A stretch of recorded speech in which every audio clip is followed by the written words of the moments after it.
जय हिंद दोस्तों। कैसे हैं आप लोग? आशा करता हूँ आप लोग काफ़ी ज़्यादा अच्छे होंगे। अभी हाल ही कुछ दिनों से आपको ये देखने को मिल रहा होगा कि बीपीएससी के स्टूडेंट बिहार में काफ़ी ज़्यादा प्रोटेस्ट कर रहे थे। बीपीएससी के स्टूडेंट जिन्होंने 17वीं बीपीएससी दिया था और उसके अंदर कुछ सेंटर पे, जैसा कि बीपीएससी ने बताया, जहाँ पे क्वेश्चन पेपर्स वगैरह में प्रॉब्लम हुए, पेपर लीक का मामला सामने आया, तो इसके बाद दोबारा से एग्ज़ाम भी करा लिया गया 4 तारीख को। लेकिन इसके बावजूद भी प्रोटेस्ट जारी रहा। स्टूडेंट ने अपनी बात को रखने के लिए और इसके साथ राइट टू इक्वालिटी का हवाला देते हुए सुप्रीम कोर्ट में रीट फाइल किया।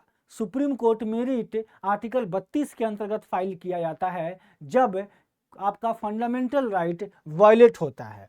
आर्टिकल 32 के अंतर्गत सुप्रीम कोर्ट स्टूडेंट चले जाते हैं और वहां पे अपनी बातें रखते हैं। इसके बाद सुप्रीम कोर्ट का जजमेंट आता है और सुप्रीम कोर्ट ने इस मामले को खारिज कर दिया, सुनने से इनकार कर दिया।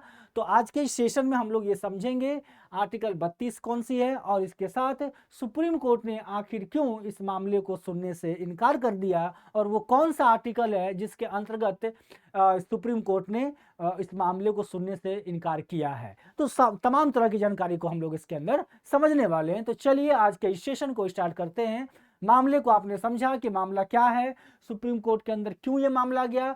17वीं बीपीएससी का प्रीलिम्स का एग्जाम हुआ था और इस प्रीलिम्स के एग्जाम में काफ़ी सारे स्टूडेंट ने पार्टिसिपेट किया और वहाँ के एक सेंटर पटना के अंदर बापू सभागार करके एक सेंटर है पटना के अंदर, वहाँ पे एग्जाम में कुछ धांधली पाई जाती है। इसके बाद बोर्ड क्या करता है, बीपीएससी क्या करता है, उस सेंटर के वहाँ के स्टूडेंट के लिए दोबारा से एग्जाम को ऑर्गेनाइज कराता है और बाकी के बिहार के सेंटर के लिए दोबारा से एग्जाम नहीं होता है। स्टूडेंट का डिमांड था कि अगर एक सेंटर का हो रहा है तो बाकी सेंटर का भी एग्जाम दोबारा होना चाहिए, क्योंकि हो सकता है बाकी एरिया में भी ऐसे विवाद हुए हों या वहाँ पे भी चोरी हुआ हो। स्टूडेंट की तरफ से यह पक्ष था। इसी चीज को, इसी मामले को लेकर सुप्रीम कोर्ट ये गए थे। काफी समय से ये धरना भी चल रहा है। पटना के गांधी मैदान में काफी लोग प्रोटेस्ट कर रहे थे, काफी स्टूडेंट प्रोटेस्ट कर रहे थे। ठीक है, अब मामले में देखेंगे तो चीफ जस्टिस है, भारत के जो चीफ जस्टिस वर्तमान में संजीव खन्ना, जस्टिस संजय कुमार और जस्टिस केवी विश्वनाथन की बेंच थी।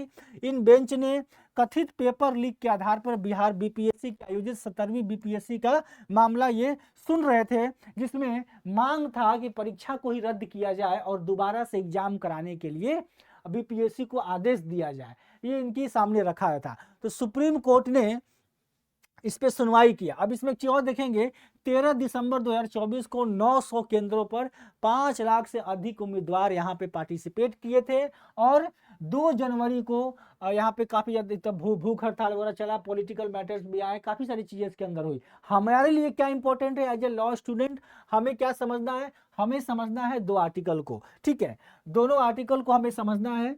एक आर्टिकल जिसमें स्टूडेंट पहुंचे हैं, स्टूडेंट आर्टिकल 32 हमारे कॉन्स्टिट्यूशन के अंदर आर्टिकल 32 दिया गया है।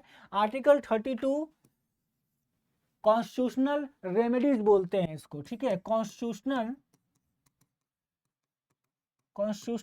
रेमेडीज के अंदर में ये आता है।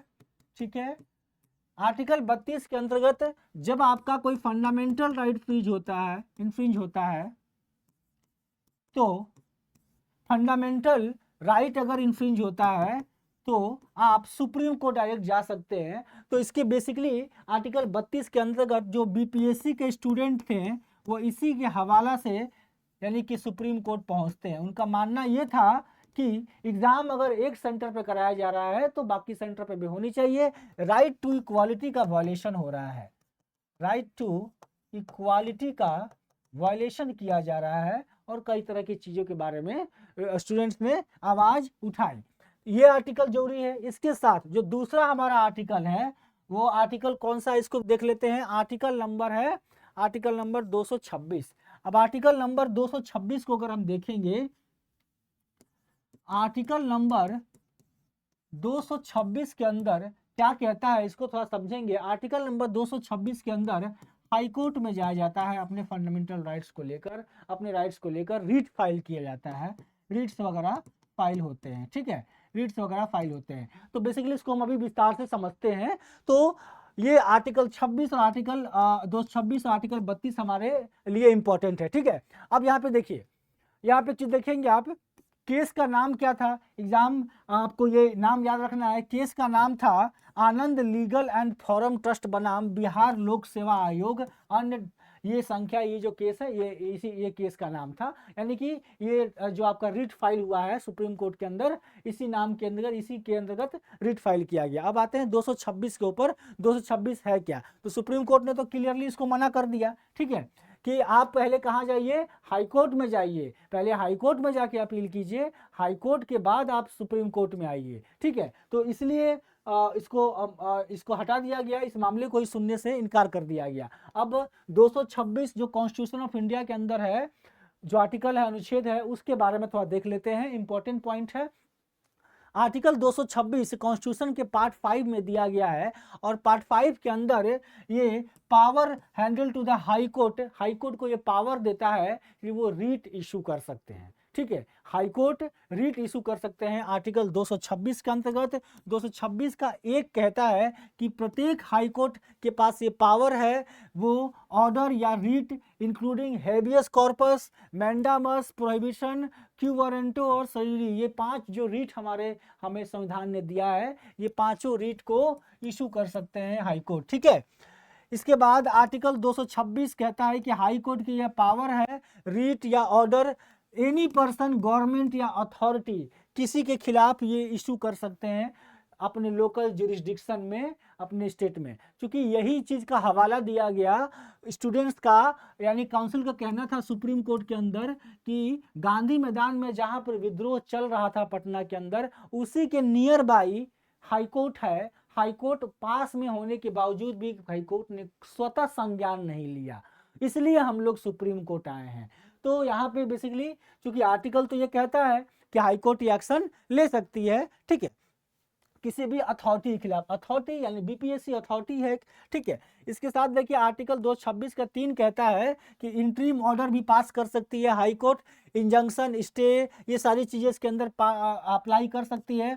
इसके बाद आप देखेंगे आर्टिकल 226 का 4 एक और चीज कहता है, क्या है कि ये क्या कर सकता है, ये आर्टिकल इशू किया अगेंस्ट द, किस किस के अगेंस्ट, पर्सन के अगेंस्ट, अथॉरिटी के अगेंस्ट, ठीक है, गवर्नमेंट के अगेंस्ट ऑर्डर पास कर सकती है। ठीक है, और ये कॉन्स्टिट्यूशन क्या है, this is merely a constitutional right not a fundamental right. ये क्या है, कॉन्स्टिट्यूशनल राइट है, not a fundamental right, and can not be suspended even during the emergency.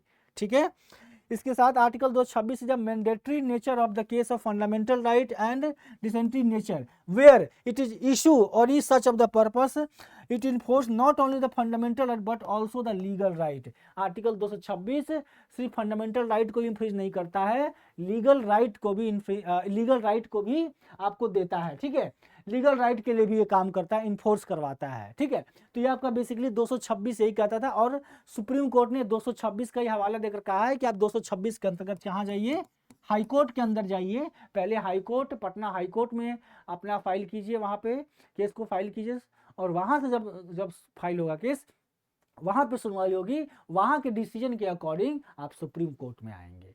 तो ये पूरा का पूरा मामला था जो मैंने आपको बताया। आशा करता हूं कि आज का जानकारी पूरा आपको पसंद आया होगा।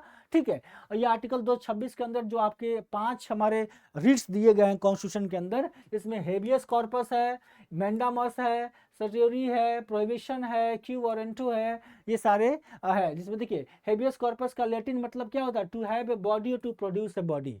ठीक है, और इसका मैंडामस का वी कमांड, सर्जरी का टू बी इन्फॉर्म है, प्रोहिबिशन का मतलब टू स्टॉप होता है, और क्यू वारंटो का मतलब बाई व्हाट अथॉरिटी। ठीक है, तो ये सारी चीजें हैं। आपको इसका अगर पीडीएफ चाहिए तो आप पीडीएफ मेरे से पीडीएफ आप ले सकते हैं, इसमें आपको कंप्लीट जानकारी मिल जाएगी। पीडीएफ आपको लेने के लिए आपको मेरे साथ चंदन सर टेक्स्ट बुक पे ज्वाइन हो जाना है, टेलीग्राम पे, यहाँ पे आपको पीडीएफ मिल जाएगा।